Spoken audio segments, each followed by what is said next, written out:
ವಿದ್ಯಾಹೀನಂ ಪಶು ಸಮಾನಂ ಎಂಬ ಮಾತು ಇದೆ.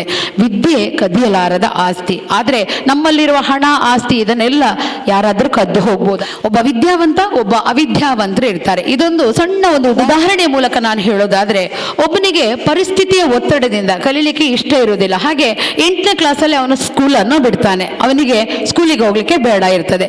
ಇನ್ನೊಬ್ಬ ಕಷ್ಟಪಟ್ಟು ಕಲಿತಾ ಇರ್ತಾನೆ, 8ನೇ ಕ್ಲಾಸಲ್ಲಿ ಕಲಿತು ಅರ್ಧದಲ್ಲಿ ಬಿಟ್ಟು ಅವನು ಬೊಂಬಾಯಿಗೆ ಹೋಗ್ತಾನೆ. ಬೊಂಬಾಯಿಗೆ ಹೋಗಿ ಒಂದು ಇಲ್ಲಿಯ ಮಕ್ಕಳು ಸೆಕೆಂಡ್ PUC ಕಲಿಯುವಂತ ಸಂದರ್ಭದಲ್ಲಿ ಅವನು ಸ್ವಲ್ಪ ಮಟ್ಟಿಗೆ ಶ್ರೀಮಂತನಾಗಿರ್ತಾನೆ. ಅಂದ್ರೆ ದುಡ್ದು ಸ್ವಲ್ಪ ಹಣ ಮಾಡಿರ್ತಾನೆ. ಇಲ್ಲಿ ಅವನ ಒಬ್ಬ ಫ್ರೆಂಡ್ ವೈದ್ಯಕೀಯ ಆ ಲೈನಿಗೆ ಹೋಗ್ಲಿಕ್ಕೆ ಇರ್ತದೆ, ಅವನು ಡಾಕ್ಟರ್ ಕಲಿಬೇಕು ಅಂತ ಇರ್ತಾನೆ. ಆಗ ಅವನಿಗೆ ಬುದ್ಧಿ ಹೇಳ್ತಾನೆ, ಯಾಕೆ ಮಾರಯ್ಯ, ನೋಡು ನಾನು ಮೊನ್ನೆ ಹೋದವನು ಈಗ ಮನೆಯನ್ನು ಕಟ್ಲಿಕ್ಕಾದೆ, ನೀನಿನ್ನು ಡಾಕ್ಟರ್ ಕಲ್ತು ಇನ್ನು ನೀನು MD ಆಗಿ ನೀನು ಯಾವಾಗ ಕಲೀಲಿಕ್ಕೆ ಬಿಟ್ಟು ಬಿಡು, ಬಾ ನನ್ನೊಟ್ಟಿಗೆ ಬಾ, ನಾನು ನಿನ್ಗೆ ಕೆಲಸ ಕೊಡ್ತೇನೆ. ಆಗ ಇವನು ಹೇಳ್ತಾನೆ, ನಾನು ವೈದ್ಯಕೀಯ ಕ್ಷೇತ್ರವನ್ನು ಆಯ್ಕೆ ಮಾಡಿದ್ದೇನೆ, ನನ್ನಿಂದಾದದ್ದು ಹಾಸಿಗೆ ಇದ್ದಷ್ಟು ಕಾಲು ಚಾಚಿ ನಾನೊಂದು ಸಣ್ಣ ಆಸ್ಪತ್ರೆನ, ಒಂದು ಆಶ್ರಮ ಕಟ್ಟುವಂತ ಆಸೆ ನನಗಿದೆ, ನಾನು ಅದನ್ನು ಮಾಡ್ತೇನೆ ಅಂತ ಹೇಳ್ತಾನೆ. ಹೀಗೆ ಇವನು ಮತ್ತಷ್ಟು ಧನಿಕನಾಗ್ತಾನೆ. ಯಾರು? 8ನೇ ಕ್ಲಾಸ್ ಕಲಿತಂತ ಅವಿದ್ಯಾವಂತ.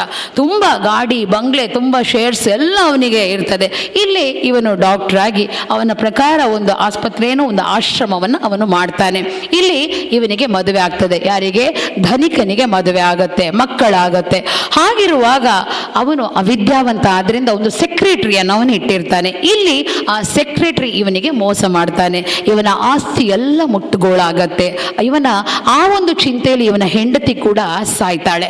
ಆಗ ತಂದೆಯ ಈ ಅವಿದ್ಯಾವಂತ ಬುದ್ಧಿಯಿಂದ, ನಿರ್ಲಕ್ಷ್ಯದಿಂದ, ಒಬ್ಬ ಸೆಕ್ರೆಟರಿಯಿಂದ ನಮ್ಮ ಇಡೀ ಆಸ್ತಿ ಹೋಯ್ತಲ್ಲ ಅಂತ ಮಕ್ಕಳು ಕೂಡ ಇವನನ್ನು ಬಿಟ್ಟು ಹೋಗ್ತಾರೆ, ಅನಾರೋಗ್ಯದಿಂದ ಇರ್ತಾನೆ. ಆಗ ಆ ಸುದ್ದಿ ಇಲ್ಲಿ ಡಾಕ್ಟ್ರಿಗೆ ತಿಳಿಯುತ್ತೆ. ಡಾಕ್ಟರ್ ಹೋಗಿ, ಬಾ, ಯಾರಿಲ್ಲದಿದ್ರೂ ತೊಂದರೆ ಇಲ್ಲ, ನನ್ನ ಆಶ್ರಮದಲ್ಲಿ, ನನ್ನ ಆಸ್ಪತ್ರೆಯಲ್ಲಿ ನಿಂಗೆ ಟ್ರೀಟ್ಮೆಂಟ್ ಮಾಡ್ತೇನೆ ಅಂತ ಕೊಂಡೋಗಿ ಅವನ ಆಶ್ರಮದಲ್ಲಿ ಅವನನ್ನು ಸಾಕ್ತಾನೆ.